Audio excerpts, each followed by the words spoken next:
Madalas natin narinig sa mga Pilipino, kahit sa amang parte ng bansa, mapa Pilipinas, o kahit sa amang bansa, na ang mga OFW daw ang mga bagong bayani ng Pilipinas. Dahil ba ito sa konsepto na iniiwan natin yung mga pamilya natin sa Pilipinas pansamantala para makipagsapalaran sa hamon ng buhay, para maitaguyod ang ating pamilya at magkaroon ng pagkakataon na may ahon ng ating pamilya sa kahirapan? O baka naman sa kadahilanan na ang OFW ay may malaking kontribusyon sa paglago o paglaki ng ekonomiya ng Pilipinas. Kaya kabayan, magkwentuhan tayo at pag-usapan natin ang connection ng isang OFW paglago ng ekonomiya ng Pilipinas. Disclaimer lang po, ang mga susunod na sasabihin ko ay pawang mga opinion lamang at hindi po ko isang ekonomista o kabilang sa isang pamilya ng mga politiko. Ito ay pahayag lamang na pinagsama-sama upang makabuo ng tamang impormasyon pang publiko. Dito sa ibang bansa, ang tipikal na sahuran ng mga kababayan natin Pilipino ay isang beses lamang sa isang buwan.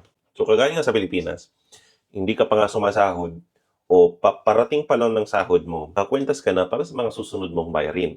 Katulad ng SSS, Pag-ibig, PhilHealth, pagkain, transportation, kung meron ka pang inuupahang bahay, loan, mga mobile plans, at marami pang iba. Pero syempre, hindi mawawala dyan yung share natin sa ating mga pamilya. Ang pinaibahan lang dito sa Middle East, wala po kaming binabayar mga tax. Ang mga tax na binabayar namin is yung mga consumer goods na binibili namin araw-araw sa mga clothing, sa pagkain, and sa other consumable products na binibili mo or binibili natin dito sa mga retail shops. Compare sa Pilipinas, na pag ang sahod mo ay nasa ganitong specific amount, meron ka ng tax na babayaran. At hindi pa kasama dito yung mga consumer goods na binibili mo sa grocery, sa bakery, at sa kung ano-ano pang services na binabayaran mo sa Pilipinas. Dagdag linaw lang na ang sahod dito sa ibang bansa ay syempre hindi natin may kukumpara sa value ng sahod sa Pilipinas. Dahil syempre expenses sa ibang bansa ay magkaiba pagdating sa Pilipinas. Ganon din po pagdating sa mga OFW.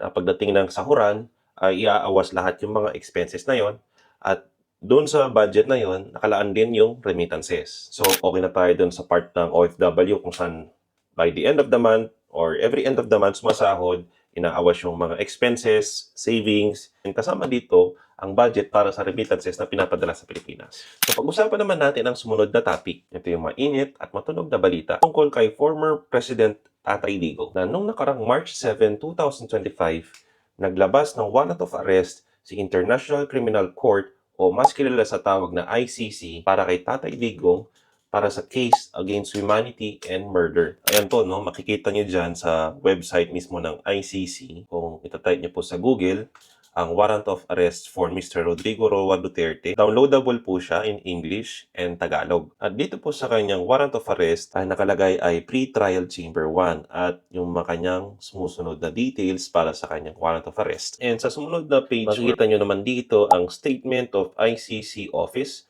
of the Prosecutor on the arrest of former Philippine President Rodrigo Roa Duterte. Pwede nyo pong i-download yung video content na galing kay Mr. Karim or i-watch nyo sa YouTube sa kanilang website ang mga statements kung bakit na-issuehan ng warrant of arrest si Duterte. Well, the arrest of the former president of the Philippines, Mr. Rodrigo Roa Duterte, is an important moment. The office has been investigating the situation of the Philippines for some time in relation to the so-called war on drugs.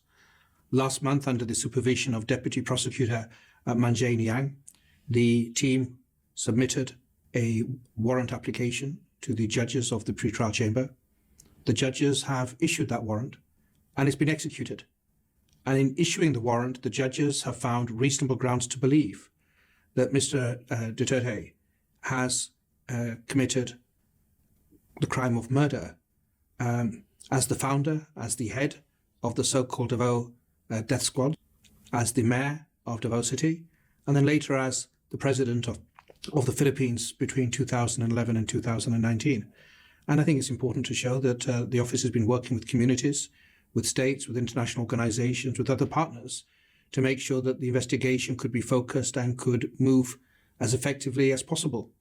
And the fact that it's been executed is important to victims. It means a lot, I think, to victims. That's the feedback we've already received. And many say that international law is not as strong as we want, and I agree with that. But as I also repeatedly emphasize, international law is not as weak as some may think. When we come together, when we work, when we build partnerships, the rule of law can prevail. Warrants can be executed.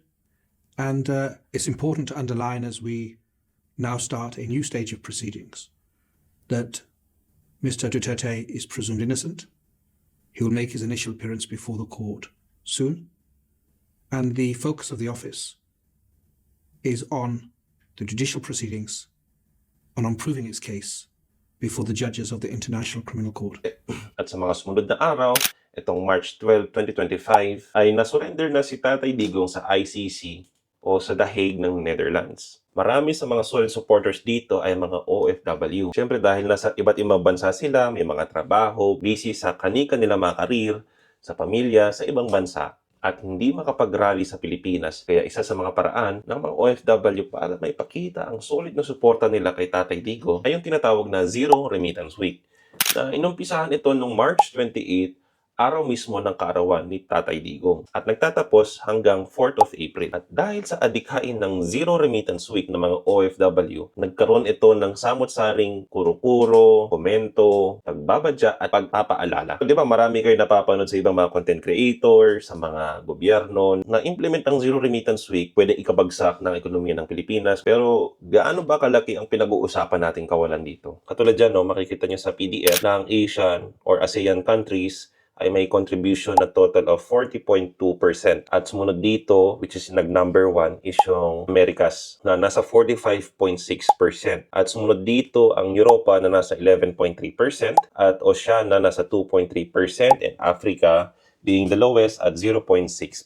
So sa PDF na to, no, makikita nyo na galing to sa official website ng Bangko Sentral ng Pilipinas, 3 billion US dollars o nagkakahalaga sa Philippine peso ng 173 billion pesos. Yan po, ganyan po kalaki ang pinapadalang remittances ng mga OFW galing sa iba't ibang parte ng bansa papunta sa Pilipinas. Paalala lang, no, ang mga remittances na to ay hindi po directly budget ng mga opisyal ng gobyerno. Ito po ay personal remittances through banks and informal channels na nare-receive ng mga bawat pamilya ng isang OFW. Hindi po ito direct na pondo ng gobyerno para gamitin sa pagpapaunlad ng Pilipinas. So kung ganun nga pala na hindi pala ito opisyal na direktang budget ng gobyerno, itong mga remittances ng mga OFW, at sari-saring mga pahayag ang nababasa at napapanood natin sa mga telebisyon, sa radyo, sa newspaper, ang koneksyon ng remittances ng mga OFW sa Pilipinas ay ito yung pagtaas ng buying power ng bawat Pilipino. So, ibig sabihin, pag mas mataas ang buying power ng isang pamilya ng isang OFW, meron siyang capacity para gumastos katulad ng pang-shopping, paglo-loan sa bangko o sa gobyerno, pagbili ng bahay at lupa, sasakyan, damit, at kung ano-ano pa. At kaakibat ng mga to, dahil nga mas malakas ang buying power ng mga pamilya ng Pilipino, may kaakibat itong buwis. At itong buwis, ang kinikita o dumidiretso ito sa gobyerno, kung saan ito ay nagiging parte ng budget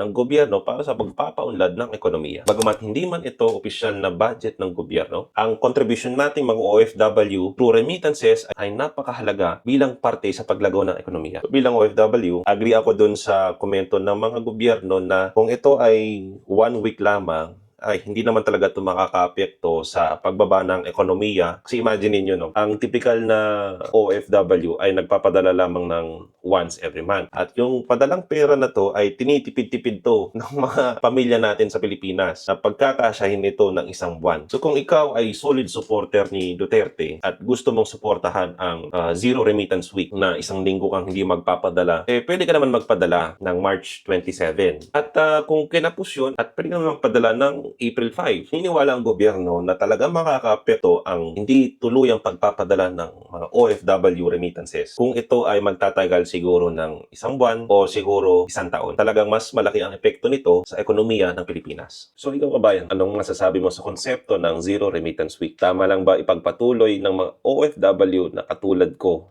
na katulad mo, na hindi magpadala ng remittance sa Pilipinas? So sa mga kapwa kong OFW, pag-isipan natin mabuti sa susunod kung tama ba talaga natin palawigin ang Zero Remittance Week at paniguraduhin din natin na hindi rin maapektuhan ang ating mga sariling pamilya. Sa mga ganitong kilusan ay nagpapaalala sa atin kung gaano kalalim ang ating suporta, koneksyon at paraan para magkaisa ang mga Pilipino. Ikaw kabayan na nanonood ng video na to, anong masasabi mo sa Zero Remittance Week? Till the next video, goodbye.